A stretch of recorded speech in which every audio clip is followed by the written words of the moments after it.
Hello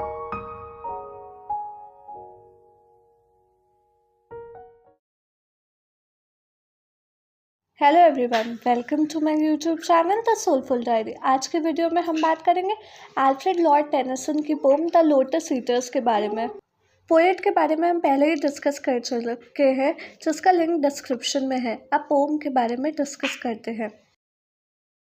pome को in depth जानने से पहले जान लेते हैं उसके कुछ की features. The lotus eaters delves into the mesmerizing effects of the lotus plant on Odysseus' men as they become enchanted by an otherworldly land. The Lotos Eaters by Alfred Lord Tennyson is a famous poem of the Victorian period. The poet found inspiration from Homer's Odyssey and wrote this poem. The poem is based on an episode of the hero's wanderings into the troublesome world. It depicts the suffering as well as their mental state, standing between hopelessness and death. However, Tennyson visited the Pyrenees Mountains, and the scenic beauty might have compelled him to look back to the story of Odyssey again. He tried to revisit Odysseus' world through his poetic imagination in this poem. The Lotus Eaters is based on a portion of Homer's Odyssey in which Odysseus' men are fed the lotus plants and become mesmerized by the land onto which they have stumbled. The first and second halves of the poem are formed differently. The first half is divided into 5 stanzas of 9 lines. These 9 lines are also referred to as the Spenserian stanzas due to their use by Spenser in the Fairy Queen. The second half of the poem is structured much more loosely. There is no defined rhyme scheme. Just as each section has its own theme, so too does it have its own rhyme scheme. चलिए pome को discuss करते हैं। Part 1 stanza 1। Courage, he said, and pointed toward the land. This mountain wave will roll us shoreward soon. In the afternoon they came onto a land in which it seemed always afternoon. All round the coast the languid air did swoon, breathing like one that had a weary dream. Full-faced above the valley stood the moon, and like a downward smoke, the slender stream along the cliff to fall and pause, and fall did seem. The poem begins with Odysseus of Ithaca, his men onward through mountain waves. They are in the midst of their 10-year journey home from of Troy. Tennyson's poem begins after Zeus has swept Odysseus' boat along to the land of the Lotos Eaters, as he can be read in Homer's Odyssey. He adds in and embellishes details that Homer started. Odysseus is encouraging his men, telling them to have courage in the face of these mighty waves that Zeus has sent them.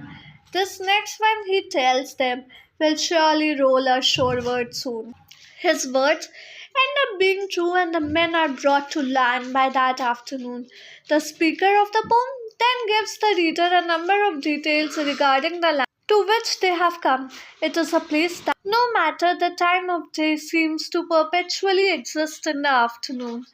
This could be due to the heat or the activities of those that reside on the island.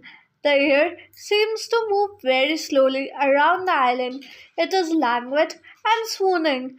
These words foreshadow the change that will soon come over the men as they taste the lotus fruit. The air of the land is further compared to breathing, as if one is in a dream. Each breath is long and requires effort. The moon is standing full faced above the valley, and from there a stream waves its way along the cliff, pausing and falling. Stanza 2. A land of streams, some like a downward smoke, slow dropping veils of thinnest lawn, did go, and sun through wavering lights and shadows broke, rolling a slumberous sheet of foam below. They saw the gleaming river seaward flow from the inner land, far off 3 mountain tops, 3 silent pinnacles of aged snow, stood sunset flushed and hued with showery drops. Up clomb the shadowy pine above the woven corpse. In the second stanza of the poem, the speaker is sharing the amazement he and Odysseus' party feel upon seeing this land. It seems to them to be a land of streams. There are all different kinds around them. Some thin, and some lumbering and powerful. Each of these streams connects to one river that is flowing seaward. Far in the distance, the travelers and the omniscient narrator are able to see three mountain tops that are like three old monuments of aged snow. They are standing strong in the sunlight and relenting to the warmth.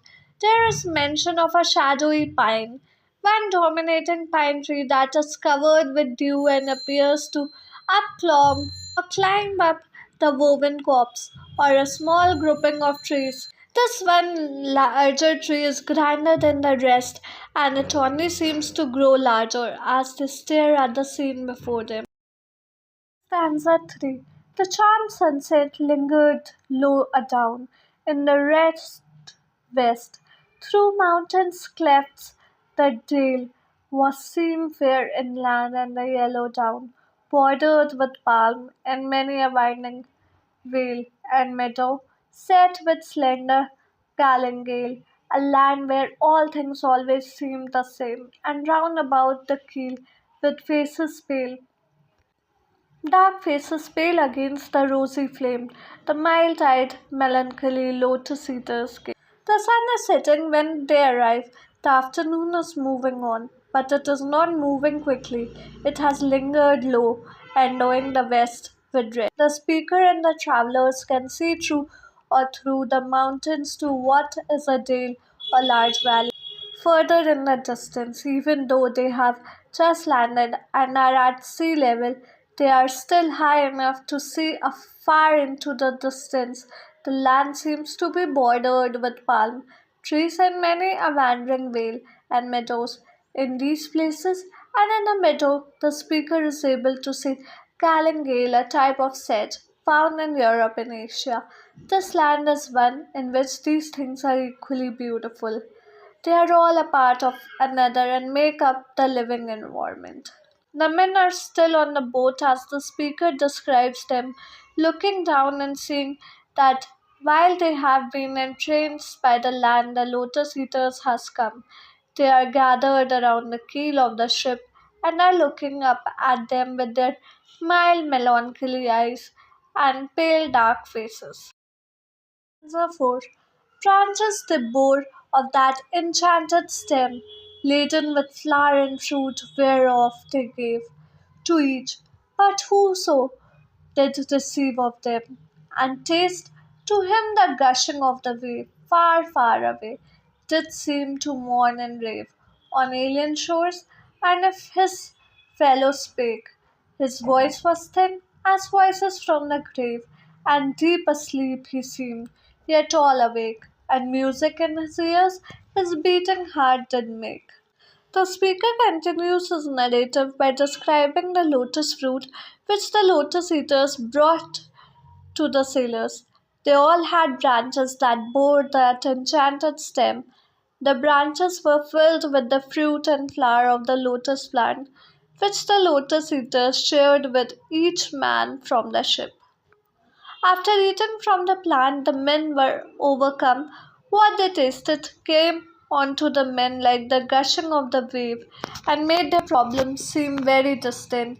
Each man became extraordinarily tired, and their voices sounded like those of dead men coming from the grave. They were all still awake, but only in a semi conscious state. It was if they were both asleep and awake at the same time. The fruit had some kind of magical effect on the men and cast a spell upon their intentions. Each became consumed slowly with their own self. The only thing they could hear was the beating of their own hearts. Stanza 5. They sat them down upon the yellow sand, between the sun and moon upon the shore, and sweet it was to dream of fatherland, of child, and wife and slave. But but even most weary seemed the sea, weary the oar, weary the wandering fields of barren foam. Then someone said, "We will return no more."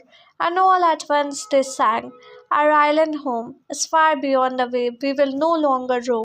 In the last stanza, before the second half of the poem, the man confessed to a new desire. They sat themselves down upon the yellow sand At the shore of the land, their thoughts were cast to fatherland, their home, and all that was waiting for them there. They dreamed of child and wife and slave, and all they left behind. But this desire for home was now deeply outweighed by their weariness. They no longer felt they had the energy or need to return to the ship and face the ocean once more. The men were more than content to remain with the Lotus Eaters for the rest of their lives. They were weary the ore, weary the wandering fields of barren foam, or the vast expanses of the ocean, a sight which once gave them all pleasure and excited their inner adventurer, now means nothing. They turned to one another and said that they would return no more. They did not want to return to the arduous 10-year journey. They state their land Ithaca is far beyond the wave. It is too far for them to reach or even try to get back to. They decide they will no longer roam. Part 2, Stanza 1, Choric Song. There is sweet music here that softer falls than petals from blown roses on the grass or night dews on still waters between walls of shadowy granite in a gleaming pass. Music that gentler on the spirit lies than tired eyelids upon tired eyes. Music that brings sweet sleep down from the blissful skies. Here are cool mosses up deep, and through the moss the ivies creep, and in the stream the long-leaved flowers weep, and from the craggy ledge the poppy hangs in sleep. The second half of this poem is made up of 8 stanzas. These stanzas act as a choric song. In them, Odysseus' crew describes the safety and comfort of the land of the Lotus Eaters and the lack of desire they feel to return home. In the first of these stanzas, the men begin by stating that this land is full of music that falls softly. Its sound resembles the petals of roses blowing onto the grass, or perhaps it resembles night dews that softly collects on still waters. They continue piling up metaphors and state that it is gentler than the feeling of closing one's eye when one is tired. It brings joy to them that is like sweet sleep falling down from the blissful skies. They have everything they could want. The earth is made from cool mosses and is wound with ivies. This beautiful unity of plants is contemplated by stream that hold flowers and the craggy ledge which plays host to poppies. The world around them resembles their own interior feelings. They are seeing their own inner peace reflected in plants, streams, and one another. Answer 2. Why are we weighed upon with heaviness and utterly consumed with sharp distress? While all things else have rest from weariness, all things have rest, why should we toil alone? We only toil, who are the first of things, and make perpetual moan, still from one sorrow to another thrown, nor ever fold our wings and cease from wanderings, nor steep our brows in slumber's holy balm, nor hearken what the inner spirit sings. 'Tis no joy but calm. Why should we only toil the roof and crown of things? The second part of the choral song follows a particular theme of discontent. The narrator, speaking for the men, asks the universe why men have no rest, while all others do. They state that they are weighed upon with heaviness, while also being consumed by sharp distress. The men do not believe that this is fair, as everything else in the world has rest. Why should they be the only creatures to consistently toil alone? As was found in the first part of the poem, the men, after eating the lotus roots, are only concerned with their own well being. They no longer feel for those beyond their reach. They, the first of the things, are the only ones to toil and the only to make perpetual moans. The men are rejecting their previous lives of hard work and struggle in favor of one in which they will only rest. They no longer want to be thrown from sorrow to sorrow, nor ever have to stop doing as they please in favor of working. Stanza 3. Lo, in the middle of the wood, the folded leaf is wooed from out the bud, with winds upon the branch, and there grows green and broad, and takes no care. Sun steeped at noon, and in the moon nightly dew fed, and turning yellow, falls and floats adown the air. Lo, sweetened with the summer light, the full juiced apple waxing over mellow, drops in the silent autumn night. All its allotted length of day, the flower ripens in its place, ripens and fades, and falls and had no toil, fast rooted in the fruitful soil. The third of these Kodak song stanzas speak on how the men feel that unlike the rest of creation, they are unable to have a peaceful life that consists of living and then dying. They want to live as a leaf does, budding, being blown on its branch, growing green and broad, never having to take care, and then finally, after being dew fed under the moon, turn yellow and float to the ground. They are seeing the life cycle of the simplest parts of creation as the most appealing to them. All things, the chorus states, are able to live to an allotted length of days and then be replaced by something else that will eventually ripen and fade. These lives are the most fulfilling as they have a distinct purpose that does not include toil. Stanza 4. Hateful in the dark blue sky, vaulted over the dark blue sea. Death is the end of life. Ah, why should life all labor be? Let us alone. Time driveth onward fast, and in a little while our lips are dumb. Let us alone. What is it that will last? All things are taken from us and become portions and parcels of the dreadful past. Let us alone. What pleasure can we have to war with evil? Is there any peace? Never. Climbing up the climbing wave, all things have rest and ripen towards the grave. In silence, ripen, fall, and cease. Give us long rest or death, dark death or dreamful ease.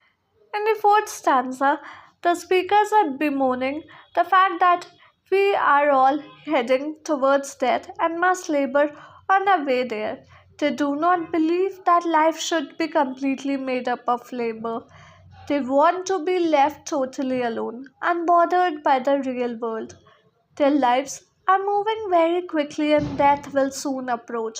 While they are still alive, they want to be left alone and have nothing else taken from them. There is no point that they can see fighting wars against evil as there is no pleasure in it. Nothing in the world is going to last, so why waste their time making dreadful memories? By the end of the stanza, they have come to the conclusion that it is better to just die now rather than live a life of labor. Stanza 5. How sweet it were, hearing the downward stream, with half shut eyes ever to seem, falling asleep in a half dream, to dream and dream, like yonder amber light, which will not leave the mired bush on the height, to hear each other's whispered speech, eating the lotus day by day, to watch the crisping ripples on the beach, and tender curving lines of creamy spray, to lend our hearts and spirits wholly to the influence of mild minded melancholy, to muse and brood and live again in memory, with those old faces of our infancy heaped over with a mound of grass, two handfuls of white dust, shut in an urn of brass. The fifth stanza of the chorus describes how sweet a life it would be to lay around in a half dream all the time. The speakers are seeing all of the good parts of a completely simple life and none of the bad parts of idleness. The men are dreaming here of a life in which they can hear each other's whispered speech while they are laying around eating the lotus day by day. That is the only task which they have to complete, and the More they eat, the more satisfied with their situation they will become. The men will watch crisping ripples or waves washing up on the beach and admire the curving lines of the spray which it creates. They will commit their bodies, hearts, and spirits to melancholy and spend the rest of the time over memories of the past. They will remember all those that have passed away since they were born and that is now buried under a mound of grass or cremated and shut up in an urn of brass. They will not be bothered by death, though, and they will know they are living the best possible version of their lives here on the island. Stanza 6. Dear is the memory of our wedded lives, and dear the last embraces of our wives, and their warm tears, but all had suffered change. For surely now our household hearts are cold, our sons inherit us, our looks are strange, and we should come like ghosts to trouble joy, or else the island princes, overbold, have eat our substance, and the minstrel sings. Before them of the 10 years' war in Troy, and our great deeds as half forgotten things. Is there confusion in this little isle? Let what is broken so remain. The gods are hard to reconcile. 'Tis hard to settle order once again. There is confusion worse than death. Trouble on trouble, pain on pain, long labor onto aged breath. Sore task to hearts, worn out by many wars, and nights grown dim with gazing on the pilot stars. The men continue on, saying that they will not forget their past lives. Their wedded lives will remain dear to them, as will the last moments they spent with their wives. They are not going to forget everything that used to matter to them, but are accepting of the fact that there is nothing they can do to get back to how things were. Their households are probably cold, they say, and their sons all grown up, having inherited their father's looks. If they did return, they would bring nothing but trouble to the home. They have been gone for so long that they do not believe things would ever go back to the way they were. Or they state things could not have gone so peacefully at home while they were fighting in Troy for 10 years. Island princes could have been overbold and taken over their homes. The men's deeds could have been forgotten and their names smeared. They have no intention of fixing the state of things. If it is indeed the case, they are fine to let it stay broken, as it is too hard to regain order once it is lost.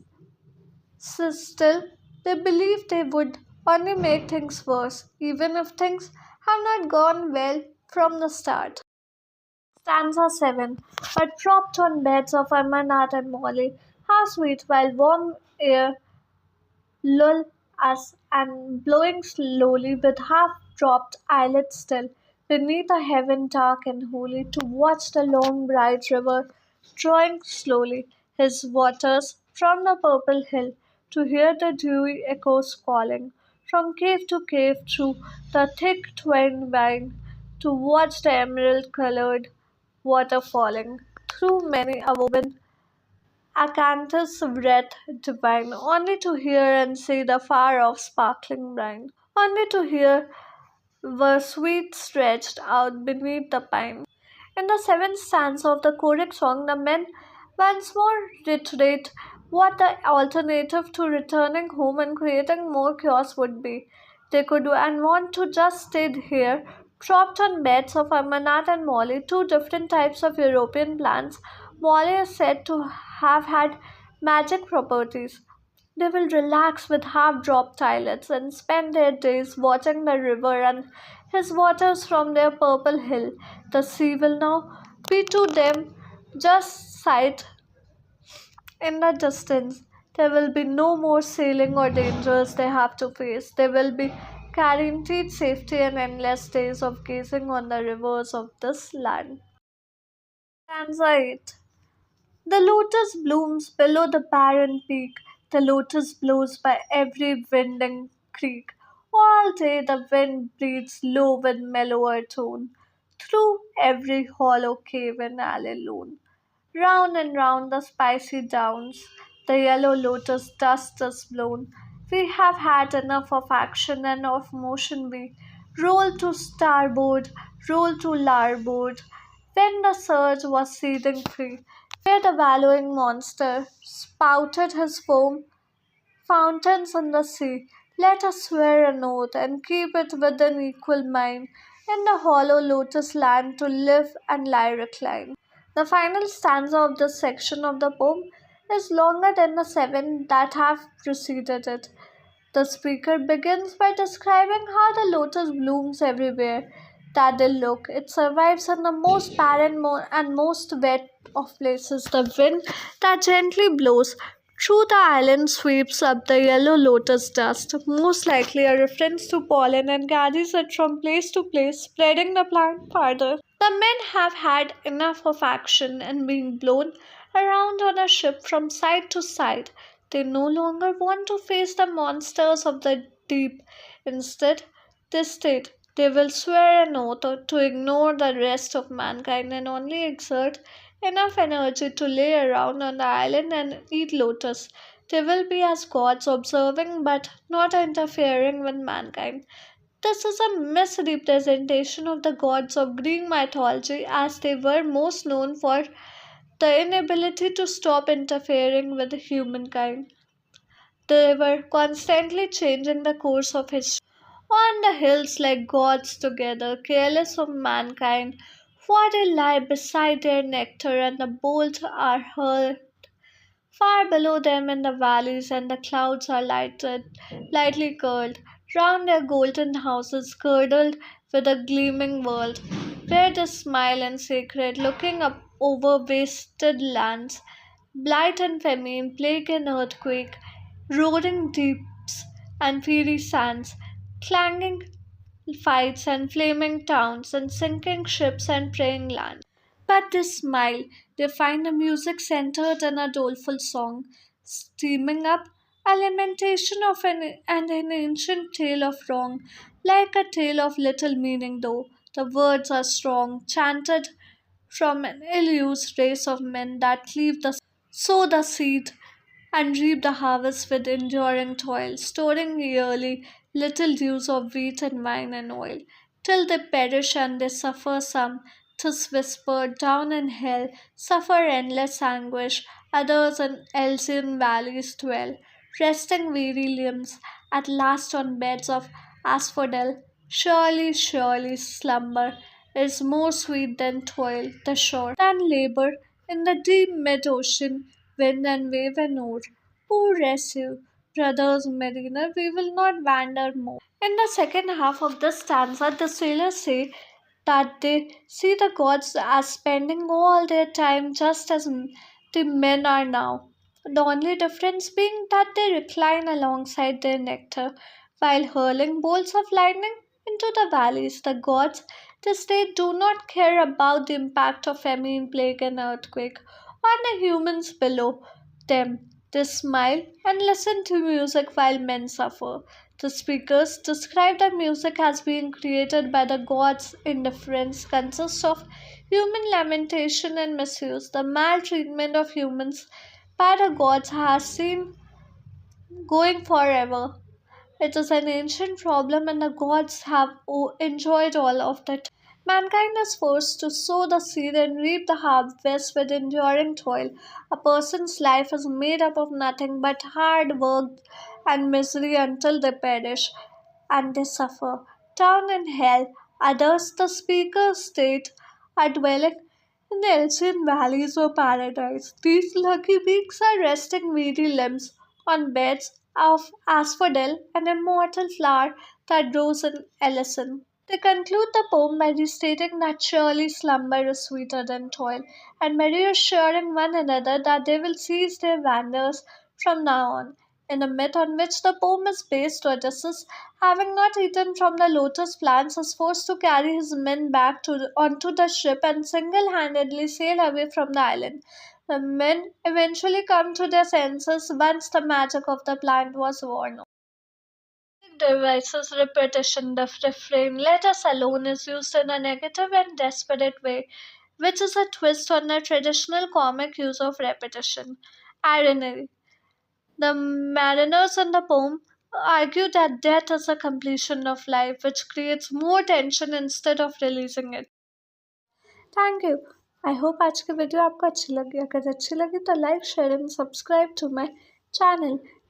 हमें comment करके बताइए कि आप आने वाले videos किस topic पर देखना चाहते हैं। मिलते हैं कल एक और इन्फॉर्मेटिव वीडियो के साथ शाम 4 बजे।